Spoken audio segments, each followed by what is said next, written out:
Welcome to the Black Gay History Channel. Please share this video and subscribe to this channel for more captivating content.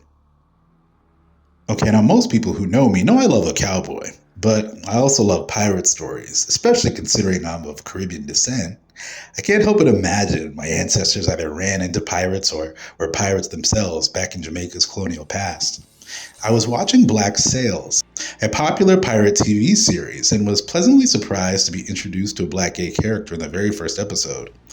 If you watch this channel for a while, you'll know I've covered historical records that prove many pirates during their reign from the 1650s to the 1730s were gay or black, and many even had pirate partnership contracts that some find similar to modern day civil unions and marriages. For more stories like these, check out our colonial era playlist. So for all my pirate and buccaneer lovers out there, here's a quick list of 5 black gay pirates in pop culture. The Gunner in Pirates of the Caribbean. The Gunner is one of the scary and undead pirate goons employed by Blackbeard in Pirates of the Caribbean in Stranger Tides, and was played by gay fantasy icon Diobia Opere. I shouted Diobia Opere several times out on the channel, and he has an extensive resume in the fantasy and action movie world, playing in epic action pictures like Alien 3, Doom, and Game of Thrones. The out actor was born in Hackney, London to Nigerian parents and came into acting and theater, starting off in the Royal Shakespeare Company, so playing in romantic action-packed movies like Pirates of the Caribbean makes total sense.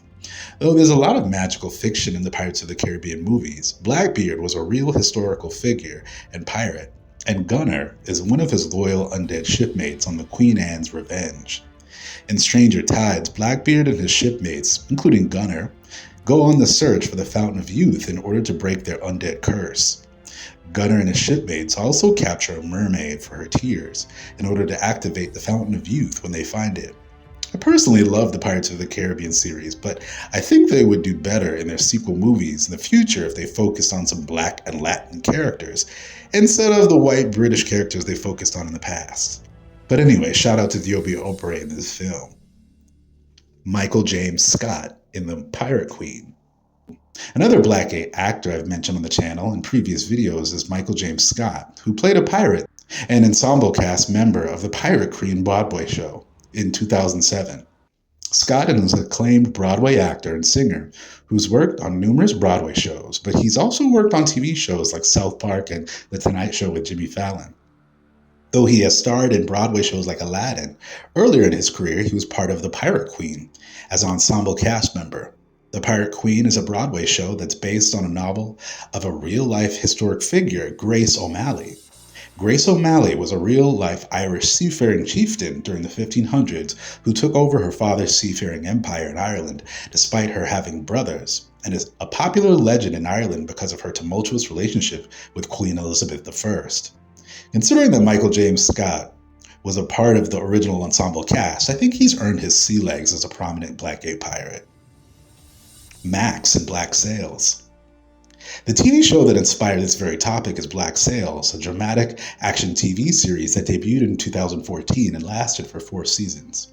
One of the first dynamic black and gay characters I saw in the series is Max, played by Canadian actor Jessica Parker Kennedy, a clever and fiery sex worker who makes a living laying with the pirates and men that come to her hotel and tavern in Nassau, Bahamas.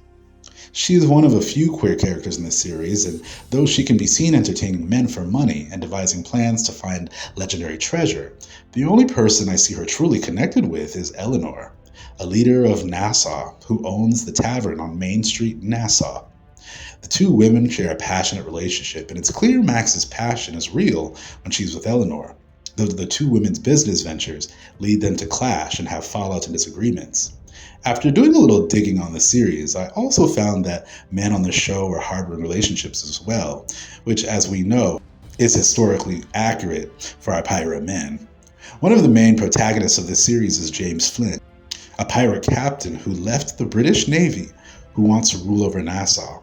I'll have to make it to the end of the series, where we find that he is reunited with his past lover, Thomas Hamilton, an English nobleman he thought had died in a shipwreck.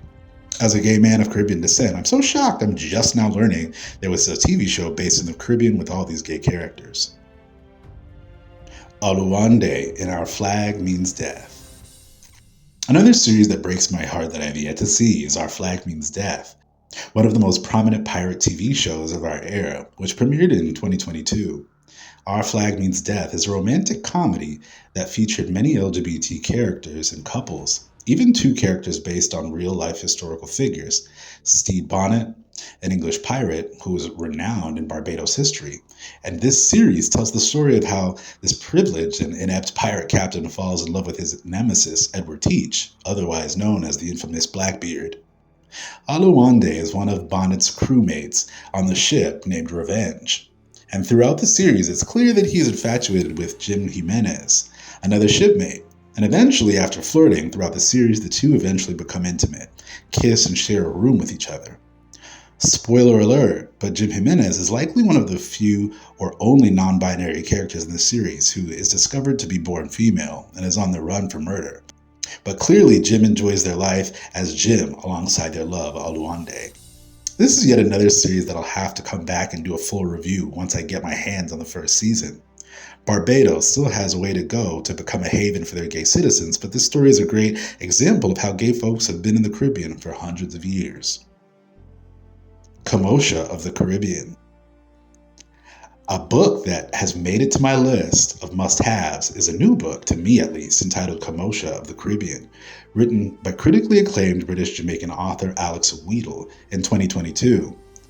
The synopsis of this book reads, Kemosha and her brother have lived their whole lives in slavery, sold away to work in lawless Port Royal. Kemosha takes her chance to escape brutal treatment with fortune on her side. Kemosha befriends Ravenhide, a man with a mysterious past who teaches her the art of sword fighting and introduces her to the beautiful runaway Isabella. I've heard stories of the infamous pirate haven, Port Royal in Jamaica, my whole life, which is mentioned in many pirate stories, including the first Pirates of the Caribbean movies, so I can't wait to read this book. Another great entry into LGBTQ literature for Jamaicans and those of us Jamaicans in the diaspora. Just like we know that many pirates were in gay relationships, Jamaica should acknowledge their past, because at one time it was likely gay pirates and matelatages, or pirate civil unions, were very common on the island, meaning despite Jamaica's anti-gay culture today, gay people are a part of Jamaica's legacy and history.